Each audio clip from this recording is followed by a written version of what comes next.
The Natural History Museum in London was opened in 1881. It was quite an undertaking. There had been a design competition 17 years earlier, and once the winning entry had been chosen, building work took 7 years. It was a year after completion that it was first opened to the public, but it was another 2 years before they'd managed to move everything from the previous building into this one. Today, it's undoubtedly one of the world's major centres of natural history and research. I can certainly remember coming here as a boy, with my mum and dad and my brother. We didn't live far from London, but it was enough of a journey to make it a day out. Getting here, spending time looking around, having lunch, a bit more of a look around, probably at the Science Museum next door, and then home again by evening. I loved it. I was, I suppose, in a dinosaur-loving phase of my life from about the age of 4 or 5, so coming to a place like this, that had all of these great dinosaur skeletons and life-size replicas, was just like heaven to me. Then, when I was old enough to travel on my own, I remember coming up here with my first proper SLR camera and spending hours walking around and photographing everything. The building is amazing.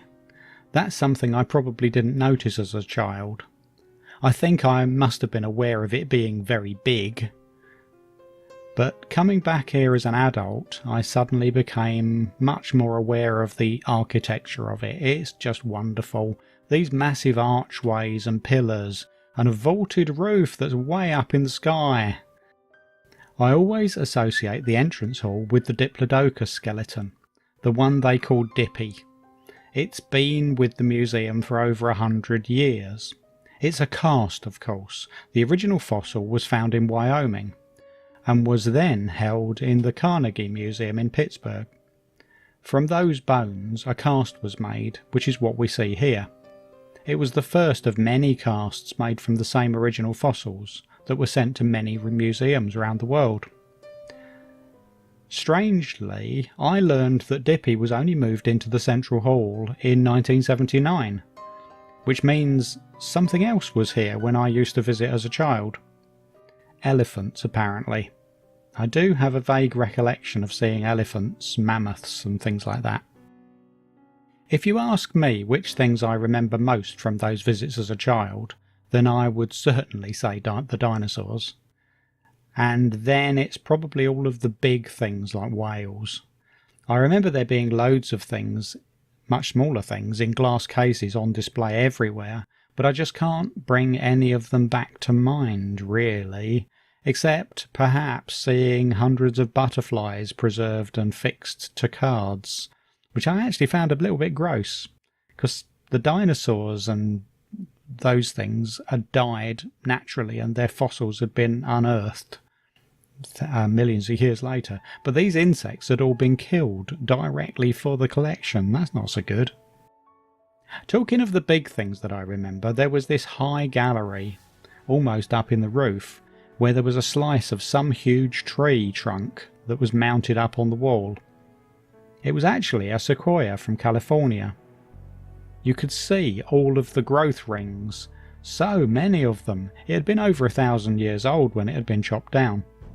The museum had written significant dates in history alongside the appropriate lines, like the Battle of Hastings or Sir Isaac Newton discovering the laws of motion. It really made me think about all of that history, vast amounts of time that this tree had lived through. But then of course someone had chopped it down. I do remember the main staircase running up from the back of the central hall, and there was a statue there.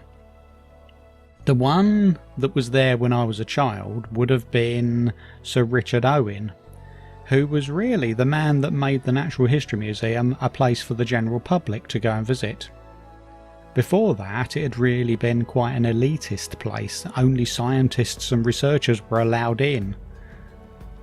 And for Sir Richard Owen to make it into a free entry place for the common people was, a great achievement.